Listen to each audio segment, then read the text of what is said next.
অফিসে, বাড়িতে, রাস্তায় সবাই এখন দুটো জিনিস নিয়ে কথা বলে চলেছে, বিশ্বকাপ ফুটবল আর এআই। আমি নিজে কাজও করি আইটি সার্ভিসেসে, এআই এর বেশ কিছু ট্রেনিংও করে ফেলেছি। আর কেউ যদি আমাকে জিজ্ঞাসা করে যে আমার রিলিজিয়ান কি, আমি বলি ফুটবল। তো ভাবলাম লেটস মিক্স দিস টুগেদার। কথা বলা শুরু করলাম আমার দুটো এআই এজেন্টের সাথে। একদম সেম প্রম্পট ইউজ করলাম দুটোতে। প্রশ্ন উত্তর পালা চললো খানিকক্ষণ, আর তারপরে ঘরে বসে খাতায় কলমে হিসেব করে ফেললাম যে এবারে 2026-এর ফিফা ওয়ার্ল্ড কাপ কে চ্যাম্পিয়ন হতে চলেছে। তো চলুন একটু আড্ডা মারা যাক আজ সেটা দিয়ে। প্রথমে কিছু র ডেটা নিয়ে কথা বলা যাক। I used Claude and chat GPT, আর সেটারও আবার দুটো ভ্যারিয়েন্স তৈরি করেছি।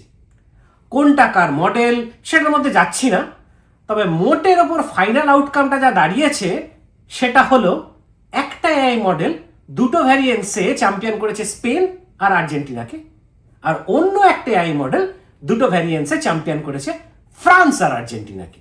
এই ডিফারেন্সটা কেন হলো এবার সেটা একটু দেখে নেওয়া যাক। আমি প্রথমে যে প্রম্পট ইউজ করি তাতে আমি বলেছিলাম যে কোনো ডেটা, যে ডেটা কোনো অফিসিয়াল ওয়েবসাইট থেকে ভ্যালিডেট করা যাবে না, সেই ডেটা ছাড়া অন্য ডেটা ইউজ করা যাবে না। তাই সেখানে একটা খুব ডমিনেটিং ফ্যাক্টর হয়ে দাঁড়ালো FIFA ranking. Group league, knockout সব ম্যাচের একটা করে রেজাল্টও দিয়ে দিল আমার এআই। আমি দেখি every single match has a confirmed winner and there is no tiebreaker, no draw, nothing. আমি তখন ওকে বললাম যে ভাই, ফুটবলে তো ড্র বলে একটা কথা আছে নাকি? নকআউটের অনেক ম্যাচে তো টাই ব্রেকারে যায়। তুমি যা বলেছো সেটা বাস্তব দুনিয়ায় তো হয় না। So I asked it to rerun the model with some uncertainty factors. Based on 1st April 2026 FIFA ranking, which is the current one, France is at number 1 and Spain is at number 2. And based on the last one, মানে 19শে জানুয়ারি 2026-এ যে ranking প্রকাশ করা হয়েছিল তাতে Spain ছিল 1 নম্বর আর আর্জেন্টিনা ছিল number 2। So one winner predicted as Spain and the other model set France is quite obvious. আমি যেহেতু একটা ক্লিয়ার ইনস্ট্রাকশন দিয়েছিলাম যে অফিসিয়াল ছাড়া কোনো ডেটা ইউজ করা যাবে না, তো দুটো এজেন্টই সেম কথা আমায় বল, তোমার কথা মতো সব হিসেব নিকেশ আমরা করেছি বটে। একজন তো এটাও বললো যে আমি 60,000 বার রান করেছি গোটা টুর্নামেন্ট, তবে this is far from reality. বললো কিন্তু ঠিকই, যা করেছে সেটা মূলত ফিফা র্যাঙ্কিং এর উপর ভর করে, কিন্তু শুধু র্যাঙ্কিং এ তো খেলা হয় না, খেলা হয় মাঠে আরো অনেকগুলো ফ্যাক্টরকে সাথে নিয়ে। যেমন কেউ নাকি কনসিডার করেনি recent competitive profile, ELO rating, attacking strength, qualify performance, কোনো কিছুই ক্যালকুলেশনে ইউজ করা হয়নি, কারণ এগুলো কোনো অফিসিয়াল ওয়েবসাইট মানে যেমন এই FIFA.com বা UEFA.com এর মতো সাইটে পাওয়া যায়নি। And that gave me the idea to try using these parameters as well. না করলেই হয়তো ভালো হতো।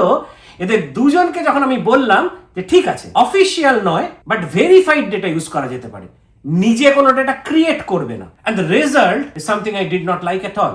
Argentina is the champion for both of them. I hope this prediction goes completely wrong. এই দুটো মডেল মোটামুটি যে ওভারঅল বলছে তা হলো পরপর দুবার আর্জেন্টিনা নাকি কাপ ঘরে নেবে, স্পেন বা ফ্রান্স রানার আপ হবে। দুটো মডেলই বলছে থার্ড পজিশন পাবে Brazil. England may qualify for semifinals, at least 3 out of 4 variants is saying so, but CR7 আর পর্তুগালের দৌড় মোটামুটি নাকি কোয়ার্টার ফাইনাল পর্যন্ত। এ তো গেল এআই মডেলের প্রেডিকশন। মাঠে নেমে খেলা তো হবে অন্য।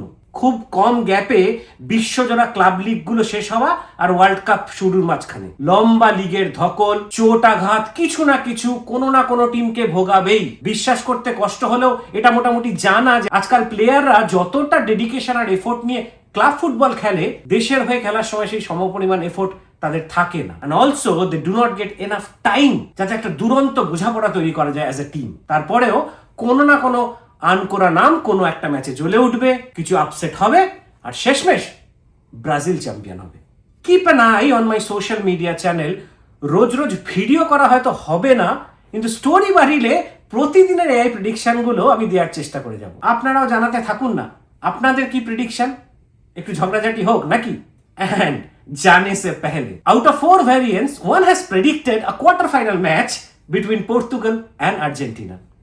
আমি মনে প্রাণে চাই all these 4 variants prove to be wrong. Just এই একটা prediction যেন মিলে যায়। If we get to see this match, this will surely be termed as the biggest match ever in the World Cup football history. And I know I don't have to explain why. ভালো থাকবেন সবাই, just আর কদিন। দেখা যাক কি মেলে আর কি না মেলে।